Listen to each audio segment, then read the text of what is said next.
Exode, chapitre 40. L'Éternel parla à Moïse et dit: Le premier jour du premier mois, tu dresseras le tabernacle, la tente d'assignation. Tu y placeras l'arche du témoignage, et tu couvriras l'arche avec le voile. Tu apporteras la table, et tu la disposeras en ordre. Tu apporteras le chandelier, et tu en arrangeras les lampes. Tu placeras l'autel d'or pour le parfum devant l'arche du témoignage, et tu mettras le rideau à l'entrée du tabernacle. Tu placeras l'autel des holocaustes devant l'entrée du tabernacle, de la tente d'assignation. Tu placeras la cuve entre la tente d'assignation et l'autel, et tu y mettras de l'eau. Tu placeras le parvis autour, et tu mettras le rideau à la porte du parvis. Tu prendras l'huile d'onction, tu en oindras le tabernacle et tout ce qu'il renferme, et tu le sanctifieras avec tous ses ustensiles, et il sera saint. Tu oindras l'autel des holocaustes et tous ses ustensiles, et tu sanctifieras l'autel, et l'autel sera très saint. Tu oindras la cuve avec sa base, et tu la sanctifieras. Tu feras avancer Aaron et ses fils vers l'entrée de la tente d'assignation,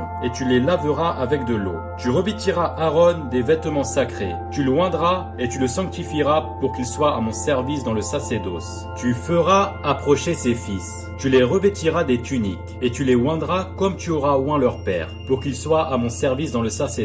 Cette onction leur assurera à perpétuité le sacerdoce parmi leurs descendants.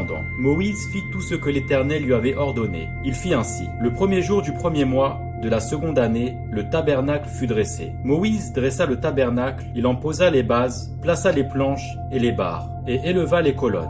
Il étendit la tente sur le tabernacle, et il mit la couverture de la tente par-dessus, comme l'Éternel l'avait ordonné à Moïse. Il prit le témoignage et le plaça dans l'arche. Il mit les barres à l'arche, et il posa le propiatoire au-dessus de l'arche. Il apporta l'arche dans le tabernacle. Il mit le voile de séparation, et il en couvrit l'arche du témoignage, comme l'Éternel l'avait ordonné à Moïse. Il plaça la table dans la tente d'assignation, au côté septentrional du tabernacle, en dehors du voile, et il y déposa en ordre les pains, devant l'Éternel, comme l'Éternel l'avait ordonné à Moïse. Il plaça le chandelier dans la tente d'assignation, en face de la table, au côté méridional du tabernacle, et il en arrangea les lampes devant l'Éternel, comme l'Éternel l'avait ordonné à Moïse. Il plaça l'autel d'or dans la tente d'assignation, devant le voile, et il y fit brûler le parfum odoriférant, comme l'Éternel l'avait ordonné à Moïse.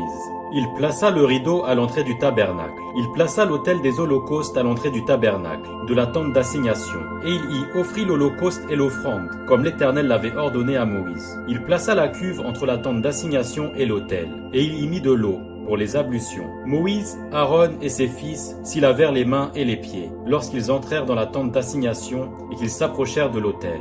Ils se lavèrent comme l'Éternel l'avait ordonné à Moïse. Il dressa le parvis autour du tabernacle et de l'autel, et il mit le rideau à la porte du parvis. Ce fut ainsi que Moïse acheva l'ouvrage. Alors la nuée couvrit la tente d'assignation, et la gloire de l'Éternel remplit le tabernacle. Moïse ne pouvait pas entrer dans la tente d'assignation, parce que la nuée restait dessus et que la gloire de l'Éternel remplissait le tabernacle. Aussi longtemps que durèrent leur marche, les enfants d'Israël partaient, quand la nuée s'élevait de dessus le tabernacle. Et quand la nuée ne s'élevait pas, ils ne partaient pas, jusqu'à ce qu'elle s'élève. La nuée de l'Éternel était de jour sur le tabernacle, et de nuit. Il y avait un feu aux yeux de toute la maison d'Israël pendant toute leur marche.